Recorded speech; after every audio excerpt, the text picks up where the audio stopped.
ఎంతోమంది దాన ధర్మాలు కూడా చేశారు. ఇవన్నీ కూడా అల్లాహ్ అంగీకరిస్తాయి.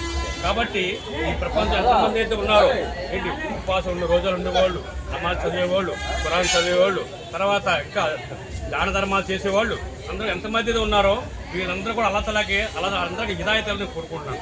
అలాగే ఇన్షాల్లా ఈ తుంపాల్లో ఈరోజు పండగ వాతావరణం చాలా బాగా కనపడింది. ఎందుకంటే ఎప్పుడు ఎరగలేనిది ఈరోజు జమాతు చాలా బాగా వచ్చింది. ఇన్షాల్లా ఈ తుంపాల్లో ఎన్నప్పుడు ఎప్పుడు కూడా ఇలాగ పండగ వాతావరణం కనపడాలని, ఎప్పుడు జమాతు నిలబడాలని, మసీద్ ఎప్పుడు కూడా కలకలాడుతూ, ఇదే కాదు ప్రపంచంలో ప్రతి మసీదు కూడా కలకలాడాలని కోరుకున్నాం. 5 పూట నమాజ్ కూడా అవ్వాలని కోరుకున్నాం. ప్రతి రంజాన్కి ప్రతి సంవత్సరం ప్రతి ముస్లిమాలు ఎంతమంది ఉన్నారో అందరూ కూడా ఉపవాసాలు ఉంటూ ఏది ఎవరైతే చేస్తారో ఇన్షాల్లా అందరూ అల్లాహ్ అందరూ హిదాయత్ ఇస్తాడు. అలాగే ఇన్షాల్లా ఆడవాళ్ళు కూడా ఎంతోమంది ఇళ్ళ కాడ ఉపవాసాలు చేశారు, నమాజ్ చదివారు. వాళ్ళు కూడా అల్లాహ్ వాళ్ళకి హిదాయత్ కోరుకున్నాను.